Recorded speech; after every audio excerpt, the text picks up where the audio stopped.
Very warm good evening. Welcome and namaskar to everyone present here. पिछली बार मैंने जो कहानी सुनाई थी, गरुड़ जी ने भगवान राम को नागपाश के बंधन से छुड़ाया, तो उन्हें राम जी के परम ब्रह्म होने पर संदेह हो गया। काकभूषुंडी जी ने राम भगवान राम के चरित्र की पवित्र कथा सुनाकर गरुड़ जी के संदेह को दूर किया। गरुड़ जी के संदेह समाप्त हो जाने के पश्चात काकभूषुंडी जी ने गरुड़ जी को स्वयं की कथा सुनाई, जो इस प्रकार है। पूर्व के एक कल्प में कलयुग का समय चल रहा था। उसी समय काकभूषुंडी जी का प्रथम जन्म अयोध्यापुरी में एक शूद्र के घर में हुआ। उस जन्म में वे भगवान शिव के भक्त थे, किंतु अभिमान पूर्वक अन्य देवताओं की निंदा करते थे। एक बार अयोध्या में अकाल पड़ जाने पर वे उज्जैन चले गए। वहां वे एक दयालु ब्राह्मण की सेवा करते हुए उन्हीं के साथ रहने लगे। वे वे ब्राह्मण भगवान शंकर के बहुत बड़े भक्त थे। उन्होंने उस शूद्र को शिवजी का मंत्र दिया। मंत्र पाकर उसका अभिमान और भी बढ़ गया। वह अन्य द्विजों से ईर्ष्या और भगवान विष्णु से द्रोह करने लगा। उसके इस व्यवहार से उनके गुरु, वो जो ब्राह्मण थे, वो अत्यंत दुखी होकर उसे श्री राम की भक्ति का उपदेश दिया करते थे। एक बार उस शूद्र ने भगवान शंकर के मंदिर में अपने गुरु अर्थात जिस ब्राह्मण के साथ वो रहता था, उनका अपमान कर दिया। इस पर भगवान शंकर ने आकाशवाणी करके उसे शाप दे दिया कि हे पापी, तूने गुरु का निरादर किया है, इसलिए तू सर्प की अधम योनि में चला जा, और सर्प योनि के बाद तुझे 1000 बार अनेक योनियों में जन्म लेना पड़ेगा। गुरु बड़े दयालु थे, वो जो ब्राह्मण थे, इसलिए उन्होंने शिव जी की स्तुति करके अपने शिष्य के लिए क्षमा प्रार्थना की। गुरु के द्वारा क्षमा याचना करने से भगवान शंकर ने आकाशवाणी करके कहा, हे ब्राह्मण, मेरा शाप व्यर्थ नहीं जाएगा। इस शूद्र को 1000 बार जन्म अवश्य लेना पड़ेगा, किंतु जन्मने और मरने में जो दुस्सह दुख होता है, वो इसे नहीं होगा, और किसी भी जन्म में इसका ज्ञान नहीं मिटेगा। इसे अपने प्रत्येक जन्म का स्मरण बना रहेगा। जगत में इसे कुछ भी दुर्लभ ना होगा। इसकी सर्वत्र अबाध गति होगी। मेरी कृपा से इसे भगवान श्री राम के चरणों के प्रति भक्ति भी प्राप्त होगी। इसके पश्चात उस शूद्र ने विंध्याचल में जाकर सर्प योनि प्राप्त की। कुछ काल बीतने पर उसने उस शरीर को बिना किसी कष्ट के त्याग दिया। वह जो भी शरीर धारण करता था, उसे बिना कष्ट के सुख पूर्वक त्याग देता था, जैसे मनुष्य पुराने वस्त्र को त्याग कर नया वस्त्र पहन लेता है। प्रत्येक जन्म की याद उसे बनी रहती थी। श्री रामचंद्र जी के प्रति भक्ति भी उसमें उत्पन्न हो गई। अंतिम शरीर उसने ब्राह्मण का पाया। ब्राह्मण हो जाने पर ज्ञान प्राप्ति के लिए वह लोमश ऋषि के पास गया। जब लोमश ऋषि उसे ज्ञान देते थे, तो वह अनेक प्रकार के तर्क कुतर्क करता था। उसके इस व्यवहार से कुपित होकर लोमश ऋषि ने उसे शाप दे दिया कि जा, तू चंडाल पक्षी कौवा हो जा। वह तत्काल कौवा बनकर उड़ गया। शाप देने के पश्चात लोमश ऋषि को अपने इस शाप पर पश्चाताप हुआ, और उन्होंने उस कौवे को वापस बुलाकर राम मंत्र दिया तथा इच्छा मृत्यु का वरदान भी दिया। कौवे का शरीर पाने के बाद ही राम मंत्र मिलने के कारण उस शरीर से उन्हें प्रेम हो गया, और वे कौवे के रूप में ही रहने लगे तथा काकभूषुंडी के नाम से विख्यात हुए। With these few words, I hand it over to Mr. V.N. Rai ji. Sir, please unmute कर लीजिए and then start. नीलाम्बुज Shyamal कोमलांगम Sita समारोपितवाम भागम पाणौ महासायक चारुचापम नमामि रामं रघुवंशनाथम्।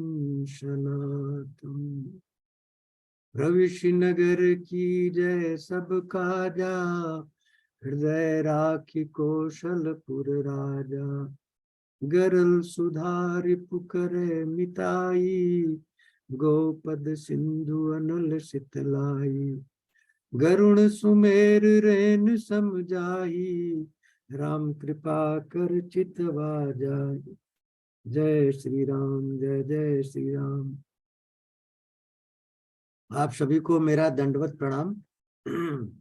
अग्रवाल साहब ने जो अभी कहानी सुनाई वो प्रवचन के 32 और 33 में पहले कहा जा चुका है, और उसी के बाद गरुड़ जी की ये जो संवाद काकभुसुंडी जी से हुआ, तो गरुड़ जी पूरी तरह संतुष्ट हो गए, उनकी शंका का समाधान हो गया। क्योंकि गरुड़ जी के पीठ पर विष्णु जी तो थे, लेकिन हृदय में नहीं थे। तो हृदय में अब गरुड़ जी की राम भक्ति आ गई, और वो उड़ करके चले गए अपने ब्रह्मलोक को। लेकिन जाते जाते गरुड़ जी ने एक और प्रश्न कर दिया, और ये आखिरी संवाद है गरुड़ और काकभुसुंडी का, और उत्तरकांड का दोहा क्रमांक 120 से 130 आखिरी एंड ऑफ उत्तरकांड है।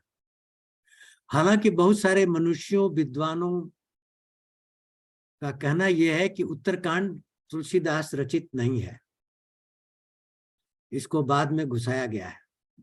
इसलिए इस कांड में बहुत सारी विकृतियां भी हैं और बहुत सारी किंवदंतियां भी हैं जो तुलसी से मेल नहीं खाती हैं।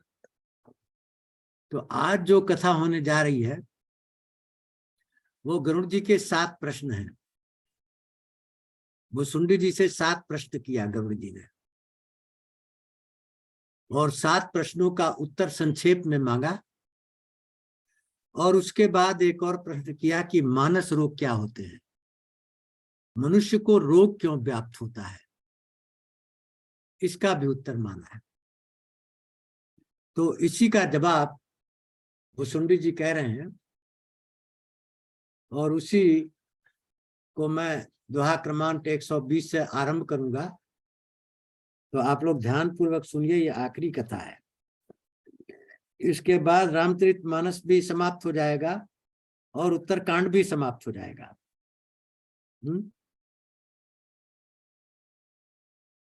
तो जो 7 प्रश्न किए हैं गरुड़ जी ने, बड़े इंपॉर्टेंट प्रश्न है। पहला प्रश्न है कि सबसे इंपॉर्टेंट कौन सी शरीर है, महत्वपूर्ण शरीर क्या है। काकभुसुंडी ने कहा मनुष्य शरीर। सारी याचना करते हैं मनुष्य शरीर के लिए, क्यों? क्योंकि मनुष्य शरीर से यज्ञ, जप, तप, व्रत, नियम, शम, वैराग, ज्ञान, विज्ञान, ये सारी चीजें प्राप्त होती हैं मनुष्य शरीर से। तो अब प्रश्न उठता है कि भुसुंडी तो कौवे का शरीर है। तो वहां पर एक्सेप्शन हो गया है, क्यों? शिव जी ने वरदान दे दिया है।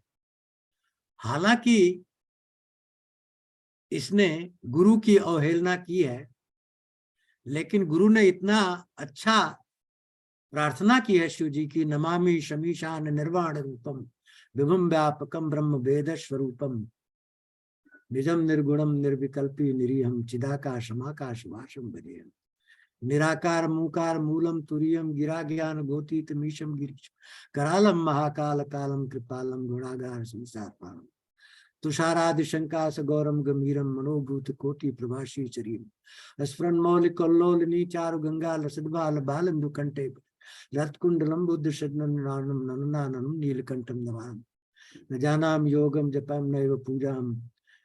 तो इस प्रार्थना से शिव जी इतने प्रसन्न हुए। ये प्रार्थना क्या है?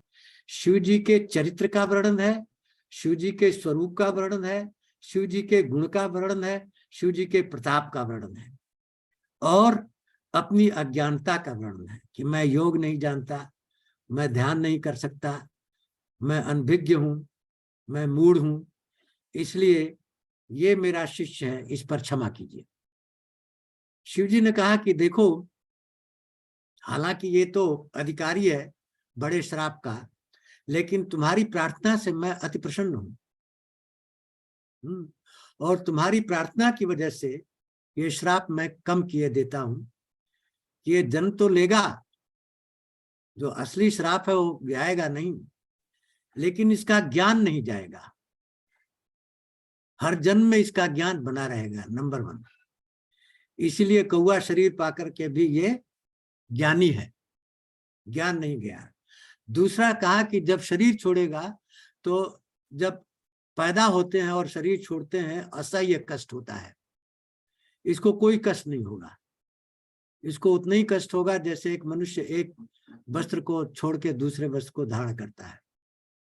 तीसरा कहा कि जहां ये रहेगा वहां माया का व्यापार नहीं होगा, माया वहां फटक नहीं पाएगी। तो ये सारी चीजें उसको वरदान में मिली हैं, इसलिए एक्सेप्शन है। तो पहले प्रश्न का उत्तर कि कौन सा शरीर इंपॉर्टेंट है, मनुष्य शरीर। देवता को भी अगर मुक्ति चाहिए तो मनुष्य शरीर से मिलेगी, देव शरीर से मुक्ति नहीं मिलती। किसी को भी मुक्ति चाहिए उसको मनुष्य बनना पड़ेगा। क्यों? क्योंकि मनुष्य शरीर ही साधन है और भोग योनियां हैं। हाँ, देवता भी अपने पुण्यों को भोग करके वापस आ जाता है, चांडाल भी अपने दोषों को भोग करके वापस आता है। और मनुष्य शरीर साधन है। क्या साधन है? इसमें भोग के अलावा एक स्वतंत्रता दी गई है जो किसी और योनि में नहीं है। क्या स्वतंत्रता? तुम अपने भोगों को कैसे भोगो, ये स्वतंत्रता मनुष्य को दी है। तो 2 तरह से भोग सकते हो, या तो उनसे हर्ष और विषाद की अनुभूति करो, या न्यूट्रल रहो, समता में रहो, इक्वी डिस्टेंस रहो, उसका प्रभाव तुम्हारे ऊपर न पड़े। तो जब वो दूसरा पाथ आप लेते हैं, न्यूट्रल हो जाते हैं, समता में हो जाते हैं, द्वंद्वों का प्रभाव नहीं पड़ता, तो आपके जितने संस्कार हैं निकलते जाते हैं। और निकल करके जब चित्त शून्य हो जाएगा तो जो कारण था जन्म लेने का वो खत्म हो गया। इसीलिए मनुष्य शरीर इंपॉर्टेंट है। केवल इसी में यह अधिकार है कि आप अपने संस्कारों को कैसे भोगे। दूसरे योनि में यह अधिकार नहीं है। इसका विस्तृत वर्णन रामचरितमानस में नहीं है, क्योंकि यहां तो केवल उत्तर दे दिया मनुष्य शरीर सबसे इंपॉर्टेंट है। नाथ मोह निज सेवक जानी, सप्त प्रश्न मम कहु बखानी। अब मैं आपका सेवक हूं भुषुंडी जी, मेरे 7 प्रश्नों का उत्तर दीजिए। प्रथम ही कहु नाथ मति धीरा, सबते दुर्लभ कौन शरीरा। सबसे प्रथम बुद्धिमान भुषुंडी जी ये बताइए कि दुर्लभ शरीर कौन सा है।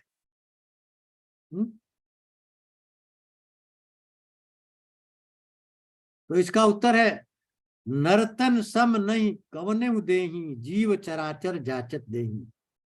मनुष्य शरीर की याचना चर अचर सचर सभी करते हैं।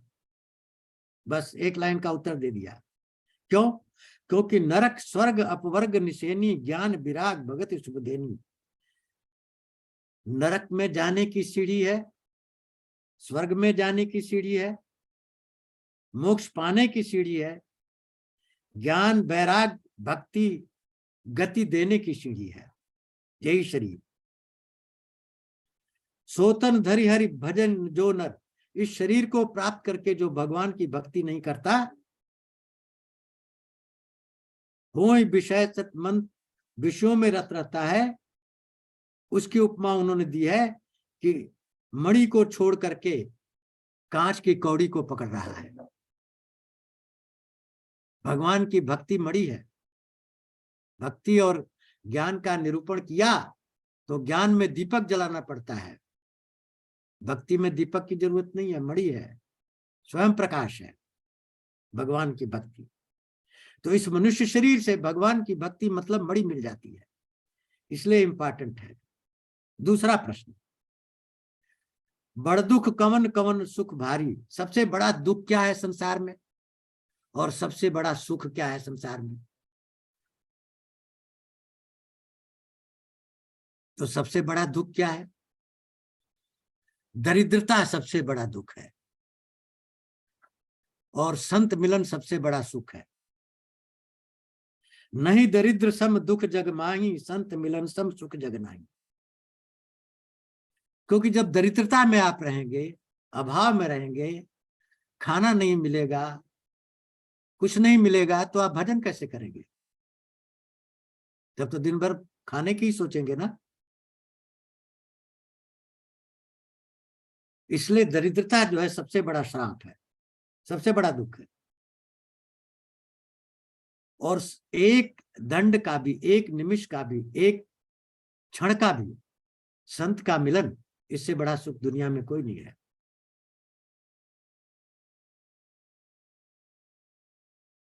तो पहले का उत्तर हो गया कि मनुष्य शरीर, दूसरे का उत्तर हो गया दरिद्रता, तीसरे का उत्तर हो गया संत मिलन। अब चौथा क्वेश्चन, चौथा और पांचवा क्वेश्चन है, संत असंतन मर्म तुम जानो। संत क्या होता है और संत कौन होता है, इसका मर्म बताइए। इनका क्या स्वभाव होता है?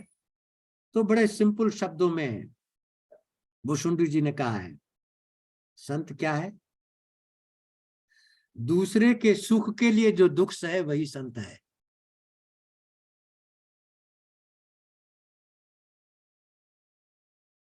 दुख दूसरे को सुख देने के लिए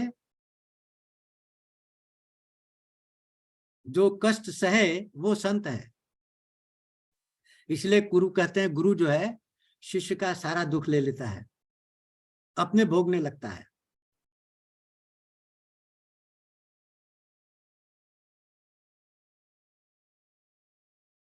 तो संत की परिभाषा है जो दूसरों को सुख देता है और उसके बदले में दुख लेता है।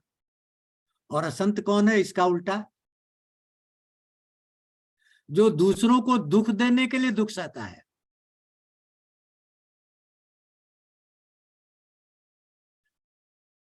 बहुत बढ़िया उदाहरण दिया है इसका। एक भोजपत्र होता था जिस पर सारे हमारे पुराण ग्रंथ लिखे जाते थे। उस भोजपत्र को पेड़ से अलग करते थे, पत्ते को साफ करते थे, खरोचते थे, फिर उस पर वेद लिखते थे। तो संत की उपमा दी है कि भोजपत्र कितना कष्ट सहता है, किस लिए? कि ऋषि अपने ज्ञान को हमारे ऊपर लिखे। ऋषि के सुख के लिए वो पत्ता दुख सह रहा है। और दूसरी तरफ जो लोग गांव के परिप्रेक्ष्य से आते हैं, तो गांव में एक पैदा होता है सन, जिससे रस्सी बनती है, सनई जिसको कहते हैं। उस सनई को पहले तालाब में डाल देते हैं, जब वो फूल जाता है तो उसको निकाल लेते हैं उसमें से, और निकाल करके उसकी रस्सी बनाते हैं, और उसी रस्सी से फिर चारपाई बुनते हैं। तो दुष्ट का उदाहरण दिया है कि ये सन जो है, हाँ, ये दुष्ट है, दूसरों को बांधने के लिए कष्ट सहता है। रस्सी से दूसरों को बांधा जाता है, और रस्सी किसने पैदा किया? इस सन ने। और किस प्रक्रिया से? दुख सह के, दुख सह के दूसरों को दुख देता है। ये असंत के लक्षण है। तो संत सहई दुख परहित लागी, दूसरों के हित के लिए संत लोग दुख सकते हैं। और पर दुख हेतु असंत अभागी, दूसरों को दुख देने के लिए दुख सहते हैं असंत लोग। भुर्ज तरु सम संत कृपाला, परहित नित सम विपत विशाला।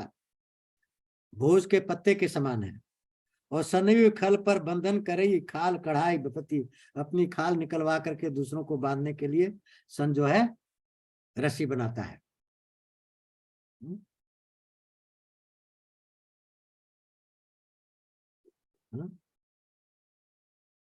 परसम पदा विनाश नसाही, जिमसस हित।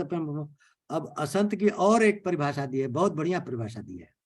जब ओले पड़ते हैं, फसल नष्ट हो जाती है, लेकिन ओला भी नष्ट हो जाता है। यही दुष्ट की परिभाषा है। खुद भी नष्ट हो जाता है, दूसरों को नष्ट करता है।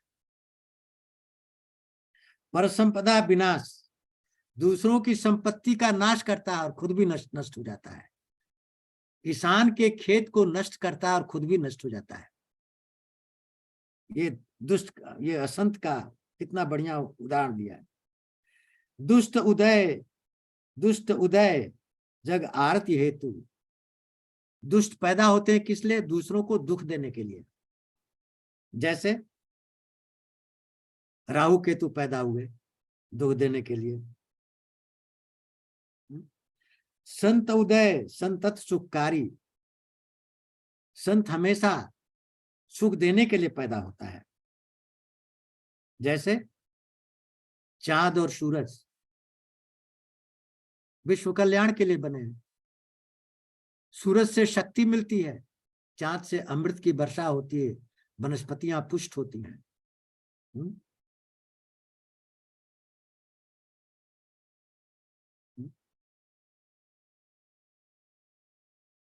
कवन पुण्य सुत विपतित विशाला, कहु कवन परम असाला। पुण्य सबसे बड़ा कौन है और पाप सबसे बड़ा कौन है?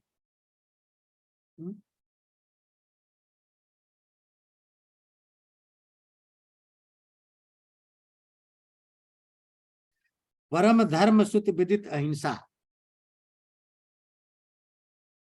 नर निंदासम अग्न गरीषा। सबसे बड़ा पुण्य क्या है? परहित। परहित सरिस धर्म नहीं भाई, पर पीड़ा सम नहीं अधिकाई। सबसे बड़ा पुण्य है कल्याण, विश्व का कल्याण, दूसरों का कल्याण सबसे बड़ा पुण्य है। और सबसे बड़ा पाप क्या है? दूसरों की निंदा, पर निंदा।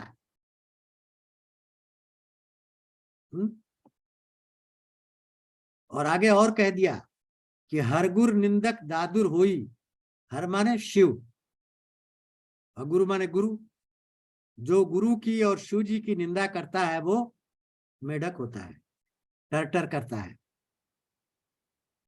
जन्म सहस्त्र पाओ तन सोई, 1000 जन्म पाता है। और द्विज निंदक बहु नरक भोग कर, जग जनमयी बायस शरीर धर। और जो ब्राह्मणों की निंदा करता है, सारे नरकों को भोग करके कौवे का जन्म लेता है। वो देखिए कौवे का जन्म कितना अधम है। और सुरसुति निंदक जे अभिमानी, जो देवता और ग्रंथों की, सदग्रंथों की निंदा करते हैं, रौरव नरक पर ही ते प्राणी, वो रौरव नरक में जाते हैं। हो ही उल्लूक संत निंदारत, जो संतों की निंदा करते हैं वो उल्लू बनते हैं। मोह निशा प्रिय ज्ञान भानुगत।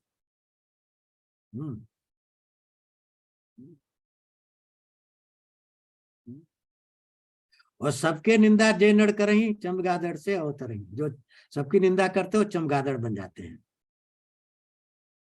तो 7 प्रश्नों का उत्तर दे दिया वसुंधरा जी ने। अब उसके बाद एक प्रश्न पूछते हैं कि रोग क्यों होते हैं, व्याधि क्यों होती है, मानस रोग कितने प्रकार के होते हैं, क्यों होते हैं? मानस रोग कहु समझाई, तुम सर्वज्ञ कृपा अधिकाई। आप तो सब चीज जानते हैं, मानस रोगों को समझाकर बताइए। सो कहते हैं सुनो तात अपमानस रोगा। कुशुंडी जी कह रहे हैं कि गरुड़ जी मानस रोग क्यों होते हैं, सुनिए ध्यान पूर्वक। जिनते दुख पा वही सब लोगा, जिसे सब लोगों को दुख मिलता है। तो कहते हैं सबसे बड़ा क्या है? शोक सकल व्याधिन कर मूला। सारे रोगों की जड़ शोक है, डिप्रेशन। क्यों? रोगों की जड़ क्यों कहा? अब यहां वर्णन तो है नहीं कि क्यों है, तो समझिए इसको क्यों कहा है। जब भी आप विषम स्थिति में होते हैं, बहुत हर्षित हो जाते हैं या बहुत दुखी हो जाते हैं, तो क्या होता है, ब्लड सर्कुलेशन बढ़ जाता है। आप देखिए, हार्ट जल्दी जल्दी पंप करने लगता है, इसका मतलब हार्ट के ऊपर आपने लोड बढ़ा दिया, और जब हार्ट पर लोड बढ़ा, उसने पंप किया, तो उसको कैरी करने वाली जो पाइपलाइन है उन पर भी लोड बढ़ गया, और शरीर के जितने अंग हैं सब पर लोड बढ़ गया, तो आप सबको ओवरलोड कर रहे हैं। तो जब किसी भी यंत्र को आप ओवरलोड करेंगे तो क्या होगा, उसका डिप्रिसिएशन ज्यादा होगा, घिसेगा ज्यादा, मिटेगा ज्यादा, और जरूरत से ज्यादा हो जाएगा तो टूट भी जाएगा। इसलिए डिप्रेशन में आदमी ओम नमो स्वाहा भी हो जाता है। और जब आप नॉर्मल स्थिति में रहते हैं तो शरीर के जितने ट्रिलियंस ऑफ सेल हैं, 37 ट्रिलियन सेल, सब आराम से रहते हैं, उनके ऊपर कोई लोड नहीं है, सामान्य गति से अपना काम करते हैं। तब सामान्य गति जितनी देर तक आप रहेंगे, उतनी देर तक आपके जितने सेल हैं सब स्वस्थ रहेंगे, और असामान्य स्थिति में जितनी देर तक रहेंगे, उतनी देर तक ये सारे ओवरलोडेड रहेंगे, दुखी रहेंगे। इसलिए आप अपने जीवन यात्रा को शॉर्ट कर रहे हैं। इसलिए ऋषि मुनि क्यों ज्यादा दिन तक जिंदा रहते थे, क्योंकि सामान्य स्थिति में रहते थे, समता में रहते थे, विषमता उनको छू नहीं पाती थी।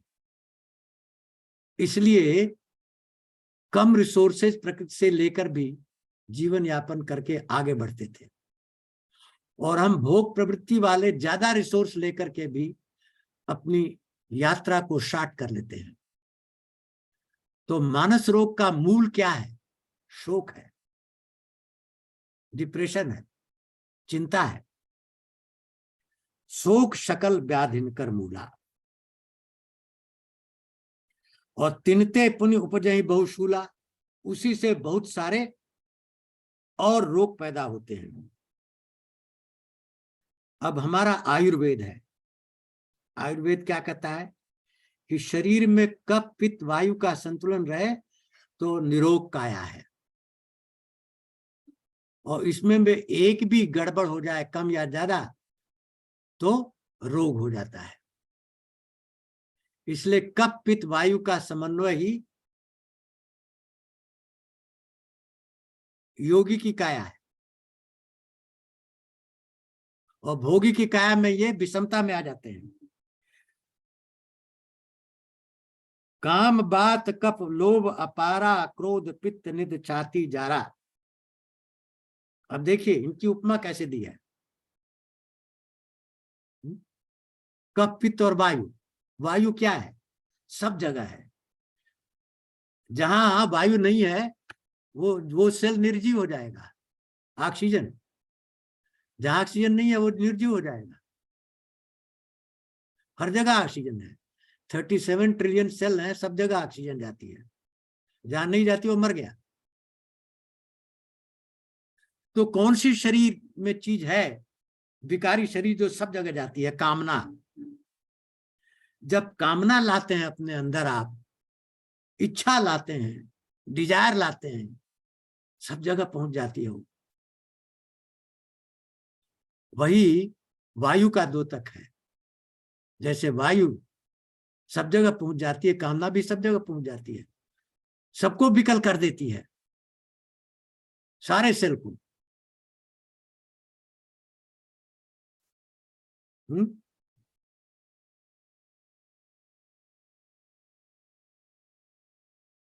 तो काम बात, कामना ही बात रोग है। और कफ क्या है, कफ जब होता है आपके गले में तो क्या होता है, इमेजिन करिए कफ हो गया, कोई चीज अंदर जाने से रोक देगा, और रोध पैदा कर दिया, और कोई चीज अंदर जा नहीं पाएगी, तो इसकी उपमा दी है लोभ से। किसी चीज के प्रति लोभ हो गया तो केवल रात दिन वही रहेगा और किसी चीज को अंदर नहीं घुसने देगा, न जप न तप न ज्ञान न ध्यान, कुछ नहीं होने देगा, उनको रोक देगा।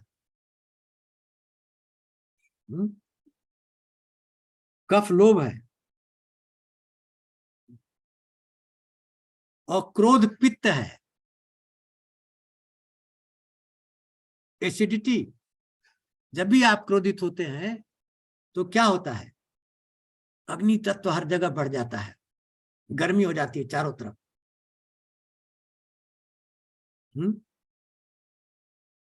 एसिडिटी हो जाती है, छाती को जलाने लगती है।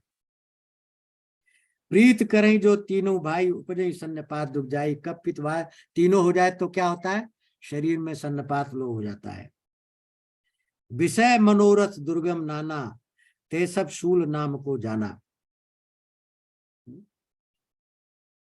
नाना प्रकार के विषयों में जो हमारी मनोकामना होती है,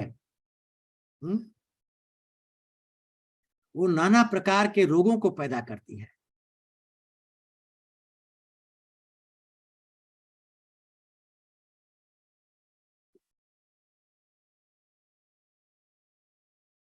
अब यहाँ बहुत सारी चीजों का वर्णन है, हमें नहीं लगता कि ये इम्पोर्टेंट है, क्योंकि मैंने आपको जैसा कहा उत्तरकांड विकृत कांड है, इसमें बहुत सारी विकृतियां हैं।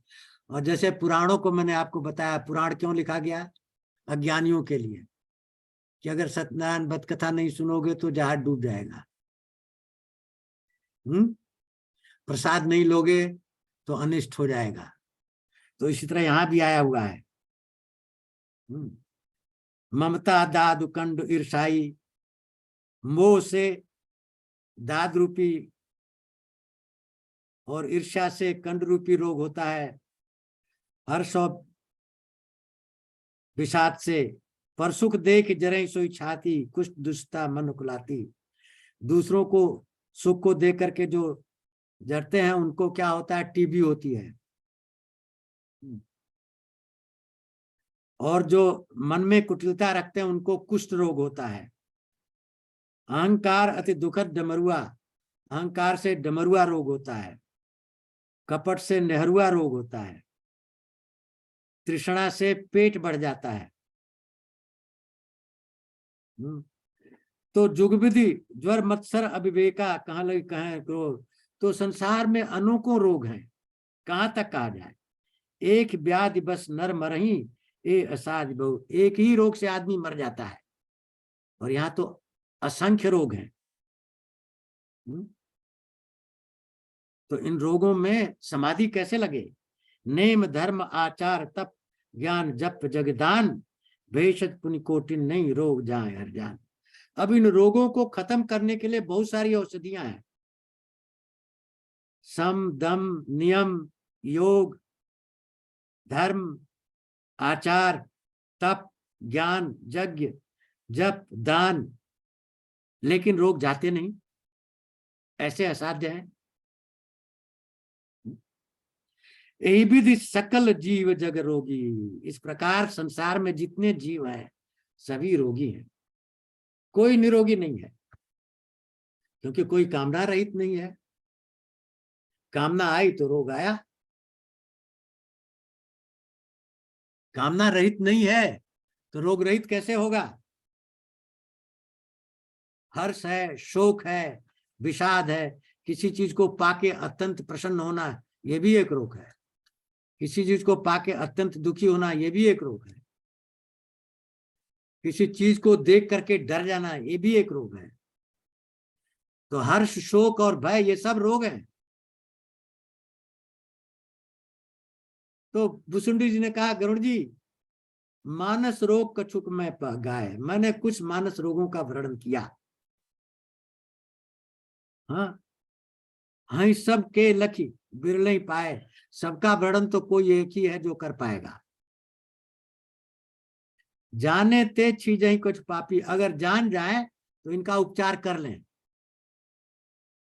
अगर रोग का कारण जान जाए तो उपकार कर सकते हैं, उपचार हो सकता है। हाँ? नाश न पावी जन प्रतापी, लेकिन मनुष्य जो है कामना के बस में है, इसलिए इनका नाश नहीं कर पाता है। और फिर कहते हैं विषय कुपथ्य पाई अंकुरे, मुनि हृदय का नर बापुरे। विषय रूपी बुरे रास्ते को पा करके मुनियों के हृदय में भी अंकुर फूटता है, तो साधारण मनुष्य को क्या कहा जाए। लेकिन इसका एक उपाय है, एक ही औषधि है, रामबाण। क्या? राम कृपा ना सही सब रोग। अगर भगवान जी कृपा कर दे तो सारे रोग नष्ट हो जाएंगे।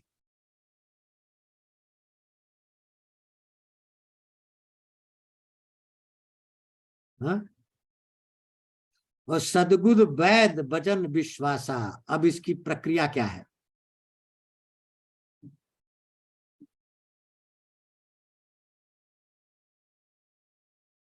सदगुरु रूपी वैद्य के वचनों में विश्वास करो। जिसको भी गुरु बनाए हो, अगर उसमें विश्वास नहीं करोगे तो कोई लाभ नहीं होगा।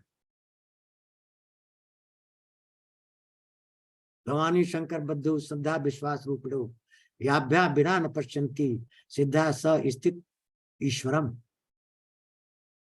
भवानी श्रद्धा की प्रतीक है और शिव जी विश्वास के। इन दोनों के बिना सिद्ध लोग भी अपने अंतःकरण में स्थित ब्रह्म का दर्शन नहीं कर पाते।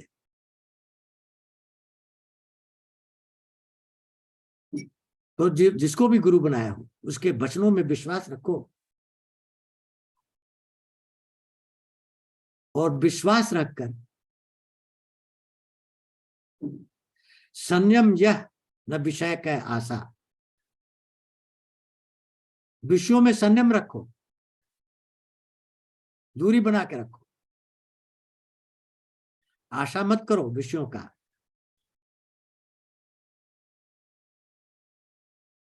मानस रोगों को दूर करने की पद्धति का वर्णन है ये। अपने सदगुरु के वचनों पर विश्वास रख करके इंद्रिय विषय से संयम करके रघुपति भगत सजीवन मूरी। भगवान की भक्ति सजीवनी बूटी है, अनुपान श्रद्धा मत पूरी। पूरी श्रद्धा के साथ इसका अनुपान करिए। यही विधि भले इस रोग नशाई। इस प्रकार रोग नष्ट हो जाएगा। नाहित जतन कोट नहीं जाए, नहीं तो करोड़ों उपाय से भी नहीं जाएगा। क्या गुरु मंत्र बताया? गुरु बनाओ, किसी को भी बना लो, तुम्हारी इच्छा है। मिट्टी को बना सकते, एकलव्य ने मिट्टी का द्रोणाचार्य को गुरु बना लिया। आप भी किसी को गुरु बनाओ, मूर्ति रखो, साधना करो, विश्वास रखो, मन को विषयों से दूर करो, भगवान भक्ति को हृदय में लाओ श्रद्धा पूर्वक। रोग नष्ट हो जाएंगे। यही भी क्यों नष्ट होंगे? क्योंकि अगर हृदय में भक्ति है, तो मैंने आपको ज्ञान और भक्ति का निरूपण किया कि जब भक्ति आ जाती है तो माया आती नहीं। क्यों? माया तो नर्तकी है और भक्ति भगवान को प्रिय है। तो जहां भक्ति है वहां भगवान रहते हैं, माया वहां आती नहीं। जब हृदय में भक्ति आ गई तो हृदय में माया प्रवेश नहीं कर सकती। काम बन गया। जानिए तब मन बिरुज गुसाई, जब और बल विराग अधिकाई। अब कैसे पता लगे कि हम इस पथ पर आगे बढ़ रहे हैं, हमारी प्रोग्रेस हो रही कि नहीं? जानिए तब मन बिरुज, मन को बीरुज बिना रोग के जाओ। कब जाने कि हमारे मन में रोग नहीं है? कैसे पता लगे? इसका टेस्ट क्या है कि मानस रोग गायब हो रहे हैं मन से, तो इसका टेस्ट का भी बता दिया। जब उर बल विराग अधिकाई, जब हृदय में वैराग्य की अधिकता हो। किससे वैराग? संसार से। और किससे अनुराग? भगवान की भक्ति से। जब भगवान की भक्ति में अनुराग बढ़ता जाए और संसार से वैराग्य बढ़ता जाए, तब समझो कि मानस रोग गायब हो रहे हैं, हमारी प्रोग्रेस हो रही है। और सुमति सुधा बाढ़ नित्य, अच्छी बुद्धि की इच्छा बढ़े, सद्बुद्धि के लिए इच्छा बढ़े, और विषय आस दुर्बलता, विषयों में जो रुचि है उसकी आशा दुर्बल होती जाए।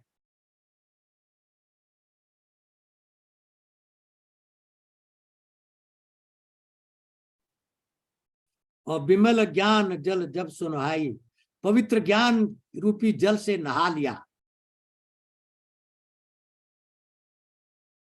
तब रह राम भगति उर्छाई, राम की भक्ति हृदय में छा गई।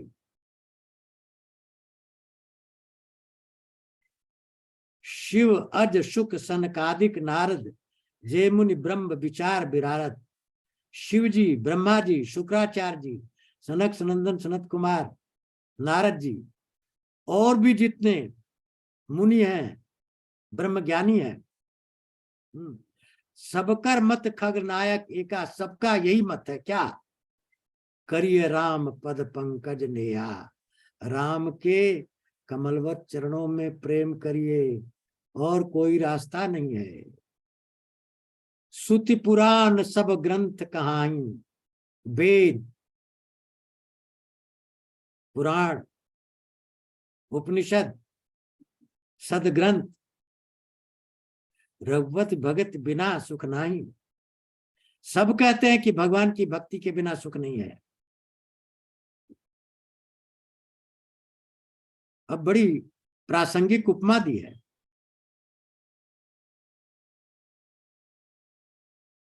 कमठ पीठ जामहि बरुबारा, कश्यप जी जिनके ऊपर पृथ्वी टिकी हुई है, कहते हैं उनके पीठ पर भले ही बाल जम जाए, बाल नहीं जम सकते।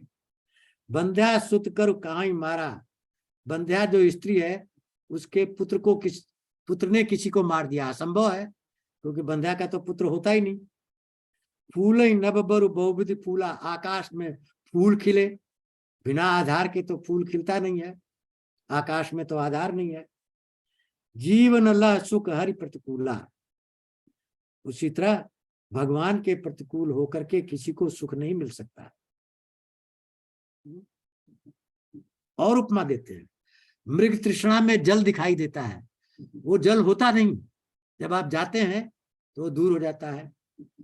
कहते भले ही मृग तृष्णा से आपकी प्यास बुझ जाए, तृषा जाए बरु मृग जल पाना, भरुजा मई शशि, खरगोश के सिर पर सींग जम जाए,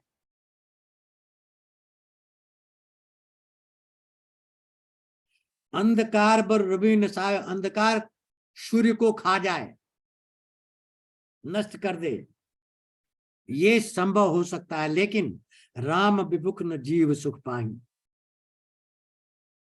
राम के बिना सुख नहीं मिल सकता। हिमते अनल प्रगट बर होई, भले ही ओले से अग्नि प्रकट हो जाए, विमुख राम सुख पाओ न कोई, राम के विमुख सुख नहीं मिलेगा। बार मते घृत हो, जल को मतने से भले ही घी निकल जाए, सिखता ते बरु तेल, रेत के मतने से तेल निकल जाए, बिनु हर भजन न भव तरिय, यह सिद्धांत तपेल, भगवान की भजन के बिना संसार सागर को आप पार नहीं कर सकते, ये अकाट्य सिद्धांत है। क्यों? मस्कई करई ब्रिंच, मच्छर को ब्रह्मा बना सकते हैं भगवान, और ब्रह्मा को मच्छर। अस विचार तज संशय, राम भजई प्रवीण, इसलिए विद्वान लोग, चतुर लोग राम को भजते हैं। कहें नाथ हरिचरित अनूपा, व्यास समास सुमति अनुरूपा। अब गरुड़ जी कह रहे हैं कि मैंने संक्षेप में और विस्तार पूर्वक भी अपनी बुद्धि के अनुसार भगवान के अनुपम चरित्र का वर्णन सुनाया आपको। श्रुति सिद्धांत यही उर्गारी। गरुड़ जी, ये श्रुति का सिद्धांत है, वेद का सिद्धांत क्या है? राम भजिए सब काज विसारी, सब छोड़ के राम का भजन करिए। प्रभु रघुपति तज सेय काही, मोहिते सठ पर ममता जाई। भगवान को छोड़ करके किसी भजन किया जाए जिस भगवान ने मेरे जैसे दुष्ट पर भी ममता की है, चांडाल कौए पर भी ममता की है। तुम विज्ञान रूप नहीं मोहा, आप तो विज्ञान स्वरूप है, आपके अंदर मोह नहीं है गरुड़ जी। नाथ कीन मुंह पर अति चोहा, आपने मेरे ऊपर कृपा की है। पूछू राम कथा अति पावन, पवित्र राम कथा मेरे से पूछा आपने। सुख सनकादि शंभु मन भावन, ये पवित्र कथा शुक्राचार्य, सनक सनंदन सनातन सनत कुमार और भगवान शिव को अत्यंत मन को भाती है। सत्संगति दुर्लभ संसारा, निमिष दंड भरी एक उबारा। एक दंड भी मतलब 8 सेकंड का 100वें पाठ का भी उतने समय के लिए भी सत्संग मिल जाए तो दुर्लभ संसार से पार हो जाता है आदमी। देख गरुड़ निज हृदय विचारी, अपने हृदय में विचार करके देखिए, मैं रघुबीर भजन अधिकारी, क्या मैं भगवान के भजन का अधिकारी हूं? शकुनाधम, पक्षियों में भी अधम पक्षी चांडाल,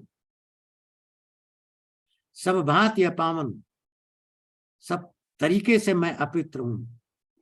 प्रभुमय कीन विदित जग पावन, मेरे पवित्र चरित्र को भगवान ने सारे संसार में फैला दिया। आज धन्य मैं धन्य अति, यद्यपि सब विधिहीन, सब साधनों से रहित होते हुए भी मैं आज धन्य हूं संसार में। गरुड़ जी, निज जन जान राम मोहि, राम जी ने अपना भक्त जान करके संत समागम दीन, संत समागम दिया कि आपने मुझे राम भक्ति पूछी और मैंने सत्संग किया। नाथ जतापमति भाषण राख्यो नहीं कछु सोई, जो कुछ भी मेरे हृदय में था सब आपको मैंने बता दिया। चरित्र सिंधु रघुनायक था कि पावन को, भगवान का चरित्र अपार समुद्र है, उसका पार कोई नहीं पार सकता। सुमिर राम के गुणगन नाना, पुन पुन हर्ष भुषुंड सुजाना, बहुत हर्षित हो रहे हैं, पुलकित शरीर हो रहा है। महिमा निगम नेति करि गाई, अतुलित बल प्रताप प्रभुताई, भगवान के अतुल्य बल, अतुल्य प्रताप, अतुल्य प्रभुताई वेदों ने नेति नेति कह के गाया कि मुझे नहीं मालूम, नहीं मालूम, नहीं मालूम। शिवहर पूज्य चरण रघुराई, भगवान के चरण को पूछते हैं ब्रह्मा जी, शिव जी। मुंह पर कृपा परम मृदुलाई, वही भगवान ने मेरे ऊपर मधुरता दिखाई, कृपा की। अस स्वभाव कहूं सुनो न देखूं, ऐसा स्वभाव न कहीं देखा है न सुना है। हाँ, कई खगेश रघुपति सम लेखूं, भगवान के समान किसी को नहीं देखा। तो ये क्या हो गया?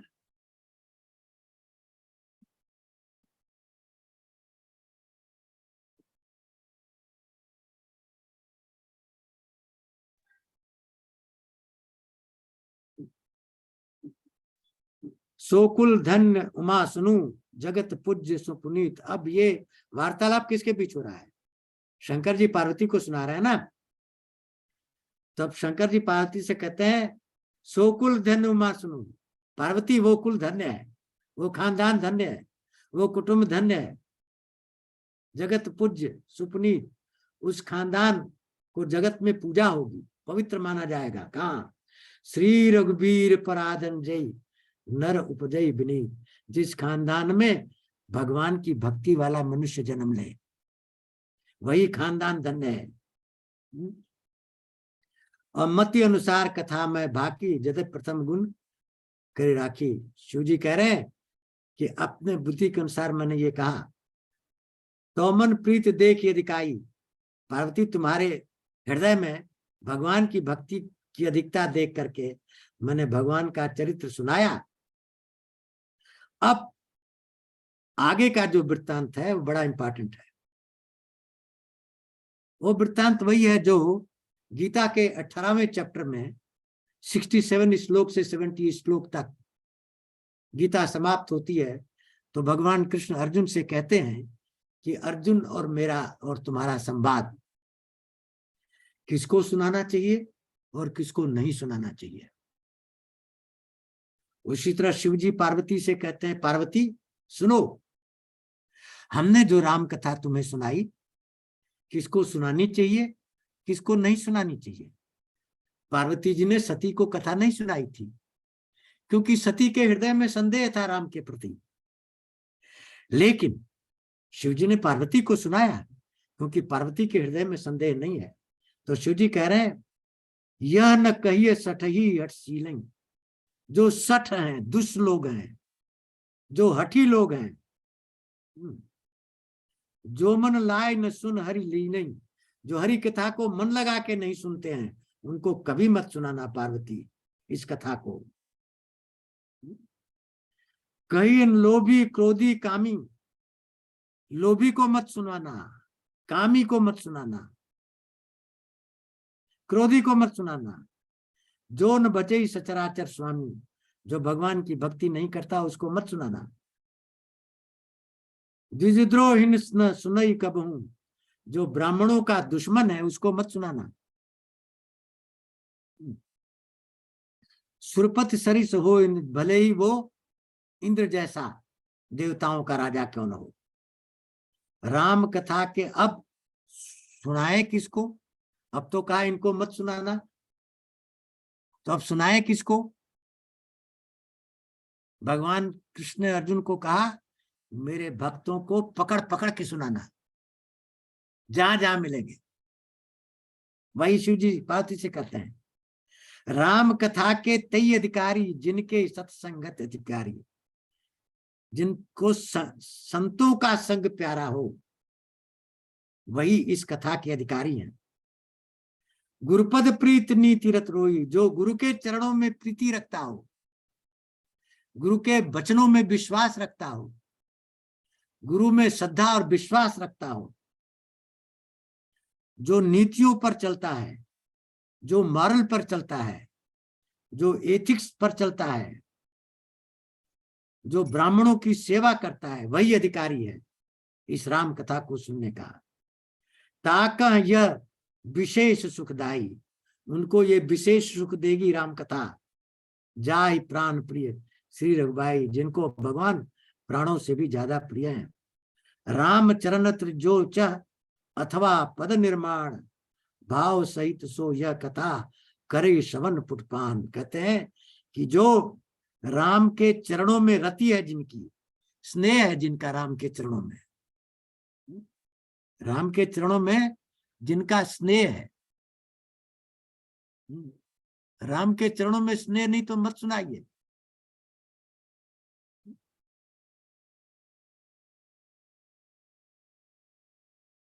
राम चरण जो चाहिए अथवा पद या मोक्ष का चाहक हो तो भाव सहित सो यह कथा करे श्रवण पुष्पा, भाव के साथ अपने कान और मन से इसका रसास्वादन करे।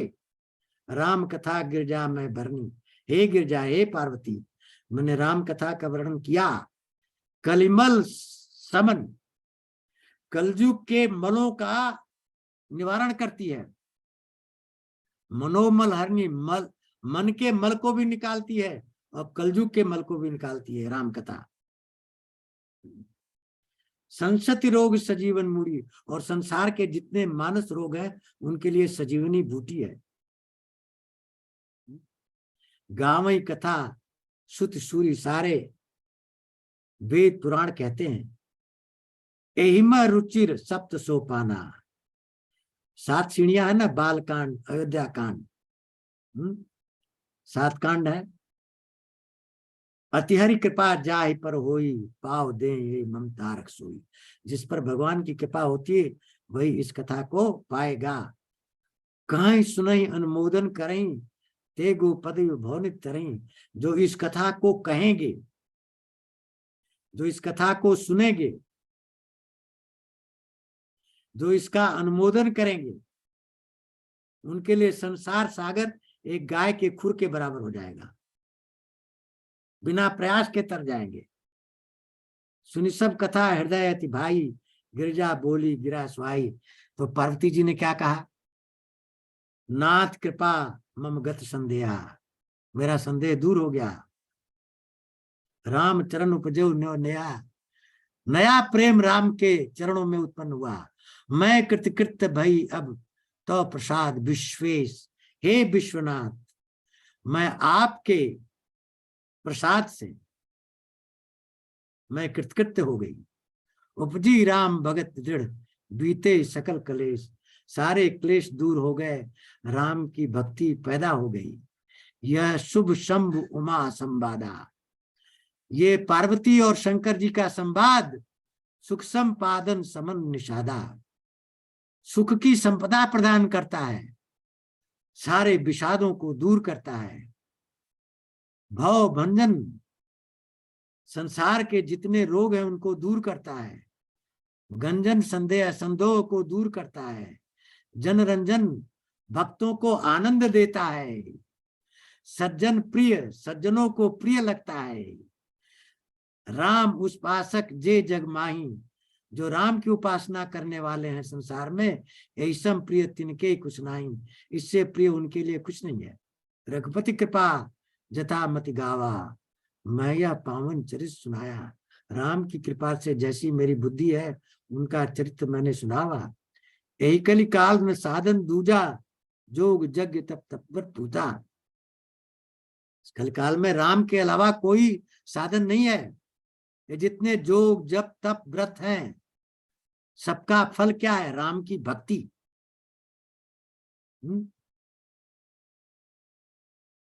जासु पतित पावन बड़ बाना, गाँव कवि स्तुति संत सुनाना। ताई भजे मन तित कुठलाई। अब कहते हैं छंद, आखिरी छंद है रामचरितमानस का।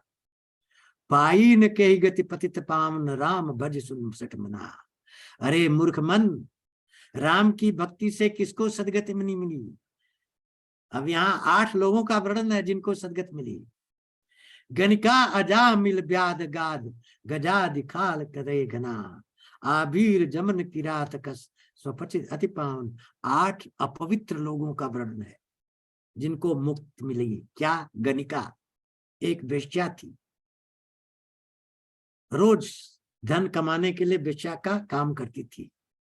ब्राह्मण गलती से उसके पास आ गया और उसने उससे वेश्यावृत्ति की याचना की। ब्राह्मण को दया आई, उसके पास एक तोता था, उसको तोता दे दिया। अब इस तोता को तुम राम नाम सिखाओ। तोता को राम नाम सिखाया, वो कहता ही नहीं था। लगी रही पूरी जिंदगी तोता को राम नाम कहने में। अब होता क्या है, जब आप किसी चीज में लग जाते हो तो आपके ब्लड में वो चलने लगता है राम नाम। तो जब मरने लगी तो तोता ने राम नाम कह दिया, उस गणिका को मोक्ष मिल गया। गणिका। अजामिल एक ब्राह्मण था, बहुत क्रूर था, सबको लूटता था, सबको मारता था, हत्या करता था।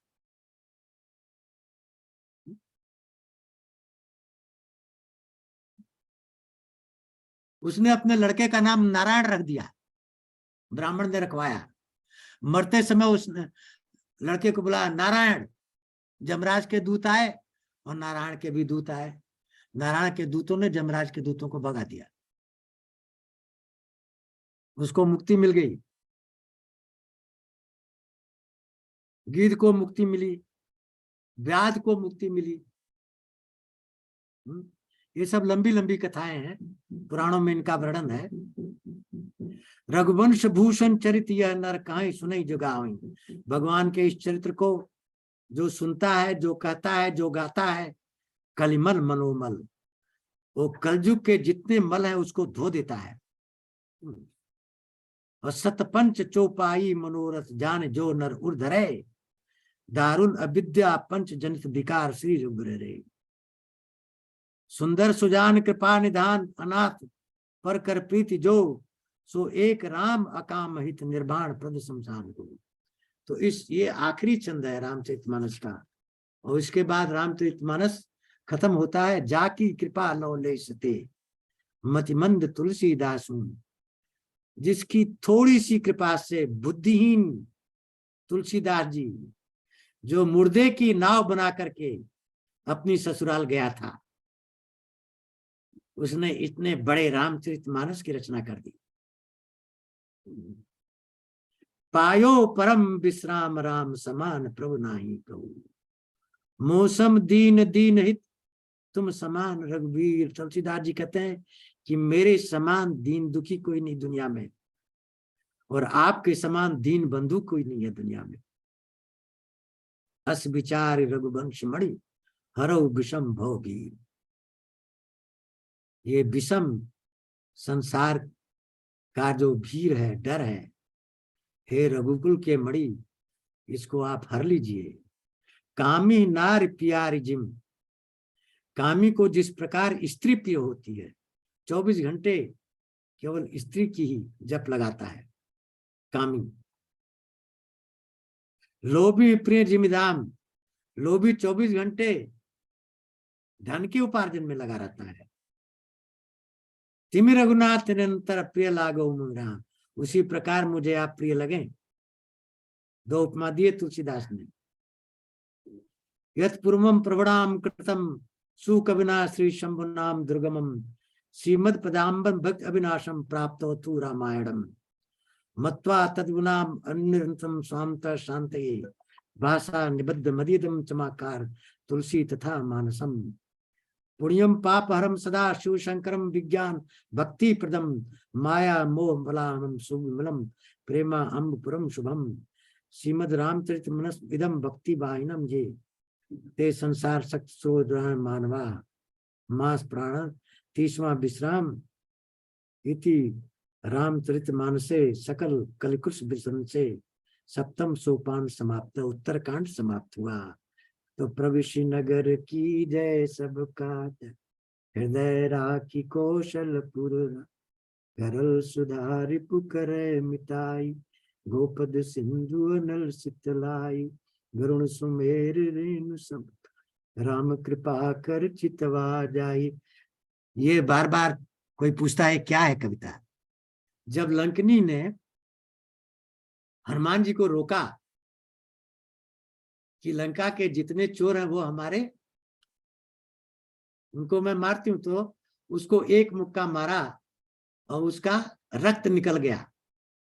तो उसने यही कहा क्या, सात स्वर्ग अपर सुर धरी तुलाए कंग, तुलन सकल सकल मिली जो सुख लो सत्संग। उन्होंने कहा ब्रह्मा ने जब मुझे भेजा था तो उन्होंने कहा जब बंदर मारे और तुम्हें खून निकल जाए तो समझना सत्संग हो गया। हनुमान जी ने एक दंड सत्संग किया, सात स्वर्ग अपवर्ग सुख, सातों स्वर्गों का अपसर्ग और 5 अपवर्गों का सुख, सबको तुला की एक तरफ रखा जाए और एक निमिष सत्संग मिल जाए, सत्संग भारी पड़ता है। लंकनी करी हनुमान से, 7 स्वर्ग अपवर्ग सुख धैर्य तुलाए कंग, तूल सकई सकल मिली जो सुख लो सत्संग। और फिर उसने कहा प्रविशि नगर की जय सबका जय। हनुमान जी प्रविशि नगर, नगर में प्रवेश करिए, सब काम करिए। क्या काम करिए? लंका को जलाइए, राक्षसों को मारिए, रावण का मद का मर्दन करिए। प्रविशि नगर की जय सबका जा, हृदय राखी कौशलपुर रागा। क्या होगा हृदय में भगवान को रखने से? गरल सुधा, विष अमृत बन जाएगा। गरल सुधा रिपु करे मिताई, दुश्मन जो है मित्र बन जाएगा। गरल सुधा रिपु करे मिताई। रविश नगर की जय सब काजा, हृदय राख कौशलपुर राजा। गरल सुधा रिपु करे सुधाई, गोपद सिंधु अनल सितलाई। संसार सागर का समुद्र गाय के खुर के बराबर हो जाएगा और अग्नि शीतल की वर्षा करने लगेगी। राम कृपा कर चितवा जाए। जिस पर राम की कृपा होती है ये विलक्षण चीजें होती हैं। लंकिनी ने आशीर्वाद दिया, हनुमान जी आगे बढ़ गए। तो इस प्रकार पूरे रामचरितमानस का अगर एक शब्द में कहा जाए सारांश क्या है, वो है राम भक्ति। राम भक्ति सब कुछ है। जब आप राम भक्ति करते हैं तो उसमें सब आ जाता है। जब तप वैराग्य ज्ञान विज्ञान यज्ञ सब आ जाता है। दान ज्ञान अपने आप स्वतः आ जाता है, बुलाना नहीं पड़ता है, पढ़ना नहीं पड़ता है। क्यों? जब भक्ति आ गई तो हृदय के अंदर से अंधकार मिट गया और हृदय के अंदर ही ज्ञान है। किसमें? किसमें ज्ञान है? आत्म तत्व में। आत्म तत्व ढका हुआ है किससे? मोह से। मोह रूपी अंधकार ने आत्म तत्व को ढक रहा है। जैसे ही मोह रूपी अंधकार हटा, उजाला आया, सब कुछ साफ दिखने लगा। तभी तो विलक्षण स्वामी रामभद्राचार्य जी सारे ग्रंथों को पढ़ते हैं, पुराणों को, वेदों को, उपनिषदों को, सब बिना आंख के, जन्म से अंधे हैं। कैसे आ जाता है अंदर से? और जो उपमा देते हैं, जो उसका विश्लेषण करते हैं, किसी ग्रंथ में वो मिलेगा नहीं। कहां? अंदर दिखाई देता है। अंदर भक्ति बैठी हुई है, इसलिए वहां माया जा नहीं सकती, वहां मोह जा नहीं सकता, वहां अंधकार जा नहीं सकता। इसलिए भक्ति का महत्व है। तो रामचरितमानस का एक शब्द है राम भक्ति, उससे सब कुछ मिल जाएगा। वही मणि है, स्वयं प्रकाश है। उसके लिए न घी की जरूरत है, न दिया की जरूरत है, न बाती की जरूरत है, न हवा की जरूरत है। राम भक्ति। तो आज ये आखिरी संवाद था। आप सबको दंडवत प्रणाम और धन्यवाद कि आपने राम की कथा कहने का अवसर मुझे प्रदान किया। क्योंकि शिव जी पार्वती से कहते हैं जो इस कथा को कहेगा, जो सुनेगा, जो गाएगा, उसको भगवान की भक्ति मिल जाएगी। वाह, भगवान की भक्ति मिल गई मुझे और आप लोग माध्यम बने। इसलिए मैं फिर से आप सबका दंडवत प्रणाम करता हूं। ये स्क्रीन कुछ अग्रवाल साहब पता नहीं स्क्रीन कैसे बदल गई है। अच्छा सर, हमारी तो ठीक है, हमें तो कोई दिक्कत नहीं हुई। हाँ, मेरे को नहीं मालूम आपकी क्या चेंज क्या हुआ है आपकी स्क्रीन में। अरे पता नहीं क्या हो गया ये। अच्छा sir, we are extremely thankful to you. बहुत बहुत धन्यवाद। बस आपने जो इतने डिस्कोर्सेस दिए हैं ना जी, they have enriched our life and they will always remain with us as your blessings. और कोई प्रश्न हो तो? जितने और भी क्या सिखाने वाले हो, सबसे बड़ा प्रश्न है। हाँ, कब आओगे? मेरे को और सीखना है। जो मर्जी सिखाओ, और सीखना है मेरे को। हाँ, ये आ गया ना। देखिए क्या कहा तुलसीदास जी ने, एक चौपाई कही है। हाँ जी, वो आपके अंदर आ गई। राम नाम जो सुनई अगाई, रस विशेष जाना तिन नाही।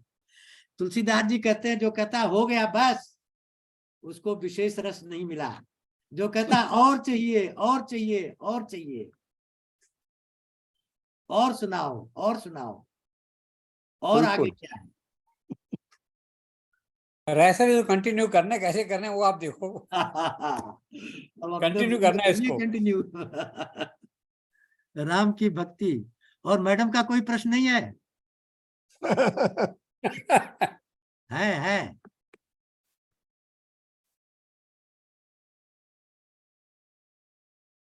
अग्रवाल जी कंटिन्यू कराओ, कैसे भी करना है। हाँ, अनम्यूट कर दिया, बोलिए। देखिए लोग, ये तो आपने भगवान राम की भक्ति की बात की, लोग शिव जी को मानते हैं, माता को मानते हैं, चलो कृष्ण भगवान थे उनको अलग कर दो, और हनुमान जी को मानते हैं, वो भी ठीक है। तो इसका मतलब है कि वो देवता है, ये अलग करती है ये बात राम कृष्ण को बाकी देवताओं से। ऐसा है कि चाहे आप हनुमान जी को माने, चाहे शिव जी को माने, चाहे ब्रह्मा जी को माने, सब लोग आपको राम के यहाँ पहुंचाएंगे, क्योंकि सबके इष्ट देव राम है। तो उनको जब आप उनके साथ लग जाएंगे तो उनका काम क्या है? आपको भगवान के पास पहुंचाना। आसान कर देते हैं आपका काम, जो आपको करना है वो खुद कर देते हैं, आपका हाथ पकड़ लेते हैं। जैसे माँ होती है, माँ क्या करती है? बच्चा चल तो सकता नहीं, तो अपनी गोदी में लेके एक जगह से दूसरी जगह पहुंचा देती है। तो तभी वो तो ये साधन बन जाते हैं आपको भगवान के पास पहुंचाने का। तभी तो इसलिए- आपके द्वारा ये कथा सुनने को मिली है। मैं कहूंगी शिव जी की का ही आशीर्वाद है मुझे तो, कि आपकी कथा आपके द्वारा सुनने को मिली राम कथा। शिव अभी जी तो राम के तुलसीदास भगत ने थे। क्या कहा, और शिव जी ने भी क्या कहा कि पार्वती, बिना भगवान की कृपा से भगवान की भक्ति नहीं आ सकती। जो जब तप हजारों औषधियां हैं, लेकिन ये औषधियां काम नहीं करेंगी जब तक राम रूपी भक्ति का श्रद्धा विश्वास से अनुप्राशन नहीं करोगी। श्रद्धा तो बहुत ही जरूरी है, मैंने देखा है जब तक वो अंदर से नहीं आती ना, आप कुछ नहीं कर सकते। बहुत। आप श्रद्धा को कैसे डिफाइन करेंगे? देखिए, श्रद्धा को डिफाइन करने का एक ही एग्जाम्पल है, माँ का बालक के प्रति श्रद्धा है। क्या मतलब है इसका? वहां कोई लोभ नहीं है, कोई व्यापार नहीं है, वहां निश्चल प्रेम है। अभी दिखाया गणतंत्र